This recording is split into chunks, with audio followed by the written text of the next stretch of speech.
小爱同学，主驾请讲。前面是个什么商场？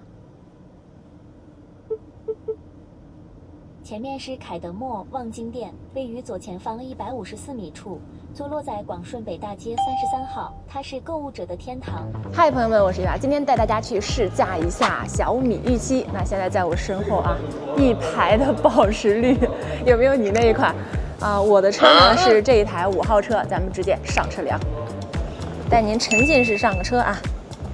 好，那如果你坐在主驾上，一上车你会看到这次的这个天气屏。上次静态拍摄的时候，因为它还没有调节完毕，所以没有给大家太多的展示。你看我正前方是这个显示仪表信息，然后中间呢是时间，还有可爱的小萌宠。好可爱啊！然后右边呢是音乐播放键，但是其实你是可以很多 DIY 自定义的啊，你可以选择不同的排列组合方式。对，点击之后呢，前面是瞬间就可以同步到的。然后其中它因为有3个小屏的连屏嘛，所以你每一块都是可以自定义的。对，大家可以选择。看我们在点击的时候，这边是有变化的。我估计按照小米的一贯的做法，后面这些应该会开放的更多元，就是大家就可以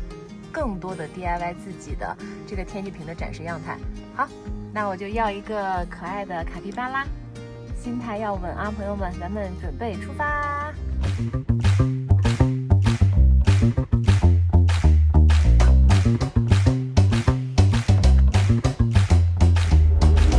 OK， 那这一路呢也开了也坐了然后说几个印象比较深的点。第一个就是我特别关心的那个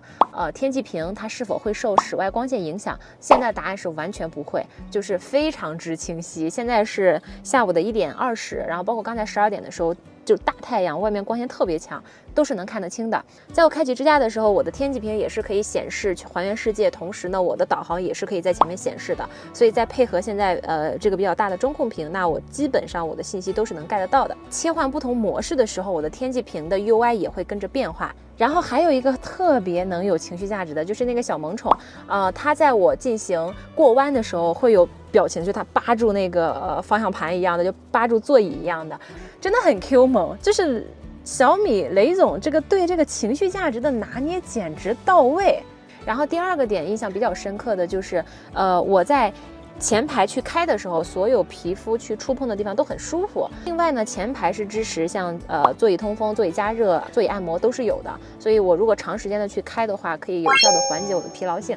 后排的话，我刚才坐的时候发现它可以往后仰到130度嘛，然后这个仰角会让你在长途的时候可以躺着，后排的用户可以乘坐舒适性会比较高。但是后排只有加热，没有通风，没有按摩。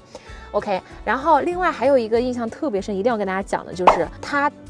把所有能收纳的地方都做了收纳，特别的夸张。就你看那个雨伞，它是这样装的，然后你看我这边拿那个高速卡片的时候是这样装的，然后它还有超级大的前扶手箱、手扣箱，然后还有超大的中央储物格，就是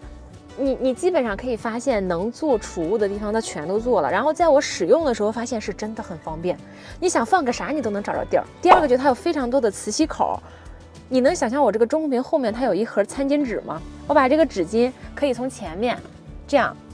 是磁吸的，然后这个地方也是磁吸的。还有一个就是有非常强的扩展性，你看我左边的这个手机支架这里它也是可以充电的，然后这些几个螺纹口全部都是带电能通电的。后排它有一个轨道，然后这个轨道是可以去通电，同时我可以在后面放一个那个投影仪，然后放咖啡机，再加上外放电，就有非常多的生活场景可以用。然后我再给大家看一下这里，比如它有一个小的磁吸物理按键，它是做什么的呢？给大家看一下啊，就是你在上面也是可以自定义它的功能的。你比如说单击是后排节能，长按就是进入到下一首。所以后排的人如果想要去操作音乐或者操作一些车里的功能，它其实是可以用这个直接来操作的，就是可以一键直达的。然后它是磁吸的，它可以吸到各种地方，就是真的绝了。就是这种特别多的好玩的小功能、小配件，然后你就会觉得说这个车上面的惊喜会让你在用的时候不断的发现新的。它有点像一个万能充电站、万能集合体，然后万能的这个怎么讲，百宝箱一样，对，百宝箱一样的感觉啊。当然我们这个试驾大家会比较关心它的驾驶体验。那首先第一点就是小米速7的时候，当时我开我说我会觉得它有点硬，预期呢就比它在这个基础上面有好转很多会更柔和一些，做了一些平衡，但是它也没有我以前开过的那种 SUV 那么软的。我们这台这个版本还是比较高的，它是一个强性能的，就它还是很有性能的一台车，包括它的加速时间提速特别快，然后包括它整个驾驶的过程当中底盘还是比较紧凑的。当然关于它的驾驶部分，我不是行家，你们可能比我还要专业，大家可以去全平台看一下那些老司机们对它的评价。那我重点分享一下智驾，在智驾的过程当中，首先也是非常明显的，比速7那会儿是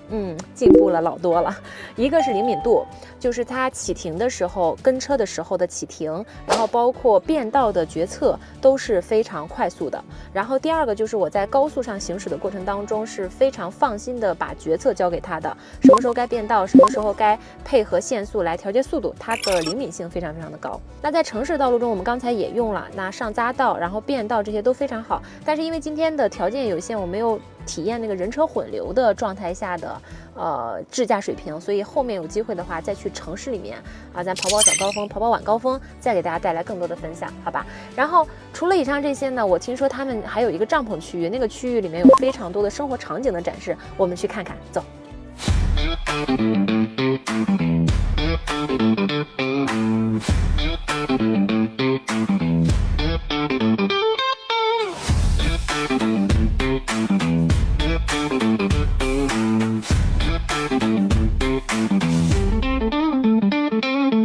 OK， 那以上就是这次关于小米预期的一个现场的 vlog。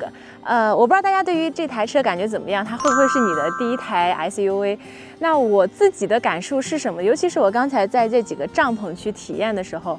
就是感觉哇，其实我们的生活是可以更美好的。因为现在很多的科技产品，它提供了非常多的新的场景。可能最大的问题是我们的现在的人太忙了，越来越没有时间去享受生活，越来越没有时间去享受科技带给生活的改变。我觉得这个可能是让我觉得最遗憾的。所以如果你后面买了你的预期，然后你现在手里有很多的科技产品，答应我让它去改变你的生活好吗？让你真正享受到科技发展带来的乐趣好吗？我也希望我也能更多的去体验到科技产品带来的改变。好啦，今天就是这样，我是伊娃，我们下期拜拜。